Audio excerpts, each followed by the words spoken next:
Siempre las élites, que en francés eso se traduce como elegidos, siempre tienen que ser pocos, porque si son pocos y tienen factores en común, lo tienen mucho más fácil para ponerse de acuerdo.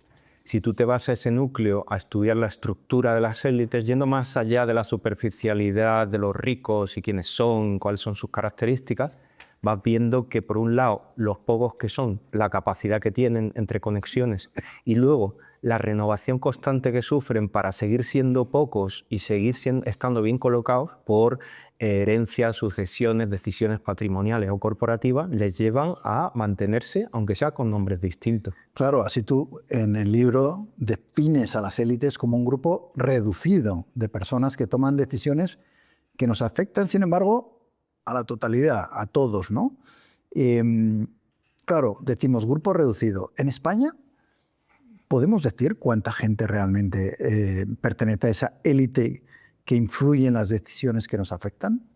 Bueno, el número depende del tipo de definición de élite que tú busques. Si tú quieres saber quiénes son los, entre comillas, peces gordos del IBEX 35 que están en más consejos de administración, como con un criterio de a ver quién está en 4 o más, pues igual te salen 6 o 7 personas que son muy interesantes porque no solo son los CEOs de sus empresas, sino que son los CEOs de España Sociedad Anónima. Porque si yo estoy en 7 consejos de administración, yo estoy tomando decisiones o influyendo en 7 empresas capitalistas muy Y importantes. sectores además diferentes. A lo mejor estás influyendo en las telecomunicaciones, en la energía. Y claro, al final, acumulación de poder en muy pocas manos. Y además de en esos 7, si tú rastreas a esos 7 personas o a esas 4 personas clave, normalmente hombres, aunque cada vez hay más mujeres, verás que además hay que contar 2 o 3 posiciones clave en el patronato del Museo del Prado, una fundación de ayuda contra la drogadicción normalmente relacionada con la monarquía, es decir, que estar en 4 o 5 lugares corporativos clave te lleva a 2 o 3 lugares culturales o benéficos clave, que no por benéficos son menos estratégicos. Entonces te lleva a tener una posición en la que miras el país como no una propiedad, sino como algo que quieres que vaya bien según tu definición del bien. Vamos a meternos en líos, que a nosotros nos gusta mucho en El Director. Nombres.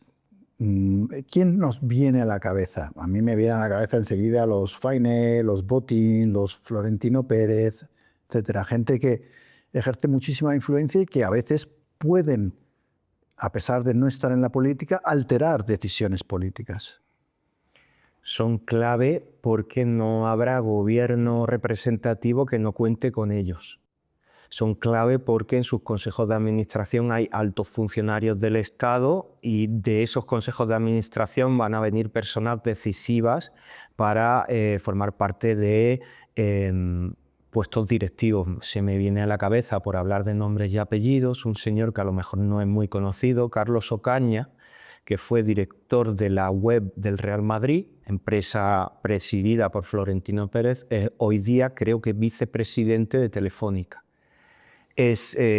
Algunos apuntan a que ha publicado algunos artículos académicos con el presidente Pedro Sánchez y en cierto modo había un cierto autoplagio o autocita de esos artículos en la tesis del presidente. Entonces hay un nexo con el presidente y otro nexo con otro tipo de presidente del mundo corporativo, que a su vez está presente en otros entramos corporativos, Florentino Pérez, como son ACS, pero no sé si también el mundo financiero corporativo de la Caixa. No estoy seguro de si se mantiene esa coincidencia. Pero luego hemos hablado de muchos mundos políticos, financieros, industriales. Pero esto es clave, ¿no? El entramado, o sea, es decir, las relaciones, porque da la sensación de que en el mundo de la élite hay competencia. De hecho, ha habido casos judiciales en los que presidentes del IBEX se han espiado entre ellos. Pero luego, cuando llega la hora de defender los intereses del grupo, ahí sí que hay una coincidencia. Claro, la pelea que tuvieron o que han tenido Ignacio Sánchez Galán, factotum de Iberdrola, con Florentino Pérez, el de ACS, porque ACS era accionista casi de control de Iberdrola y se estaba negociando la presidencia, eso no es un fair play, eso es una pelea a tope por el poder.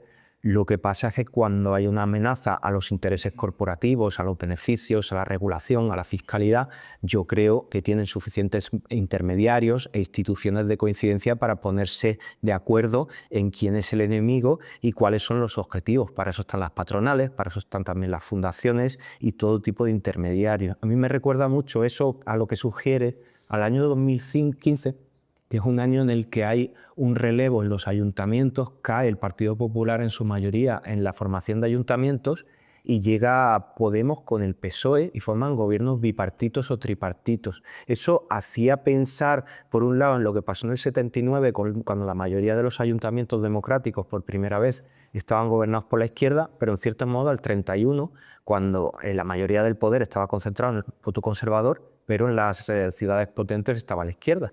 Entonces, la mayoría de las patronales y este tipo de fundaciones, Fundación España Constitucional y demás, empezaron a alertar del peligro del pacto PSOE-Podemos. Y en cierto modo, cuando ves los patronatos de esas fundaciones, te encuentras a los representantes de estos grupos. ¿Tenían miedo o no?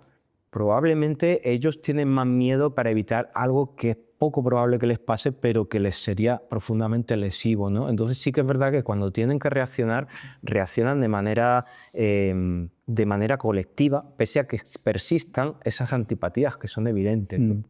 Porque al final la élite, sobre todo económica, para mandar, tiene que influir en la élite política. Tiene que evitar, por ejemplo, regulaciones que puedan afectar a esos imperios. Pero ¿cómo son los mecanismos de funcionamiento de las élites para ejercer el poder? Para que sea realmente un poder práctico que cambie las cosas en su favor.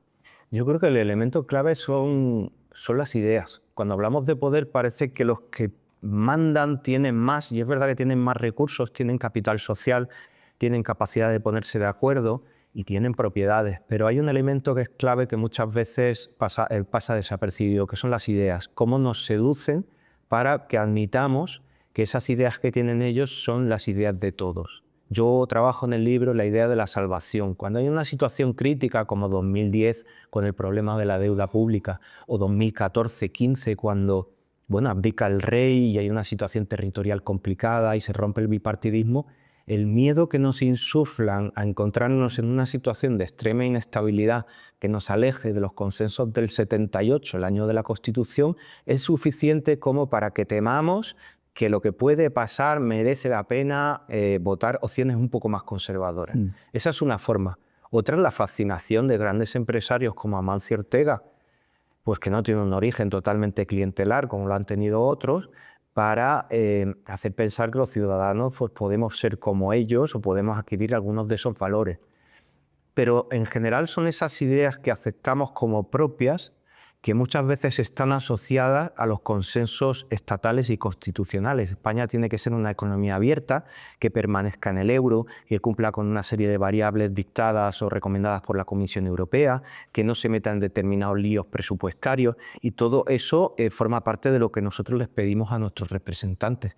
Y en cierto modo coincide con esas ideas dominantes porque permiten estabilidad para las inversiones, para el beneficio y que no haya demasiado riesgo. Un ejemplo que se me ocurre, si me lo permite brevemente, con la invasión de Ucrania, hubo una serie de subidas de precios, de subidas de tipos de interés, los precios energéticos, y el presidente Sánchez quiso poner y puso un impuesto a los beneficios caídos del cielo. En la medida en que los beneficios no aumentaban como consecuencia de una mayor productividad o competitividad, el Estado se va a hacer cargo de o va a adquirir parte de esos beneficios para convertirlos en una serie de subsidios y que determinados sectores sociales pierdan menos capacidad de compra.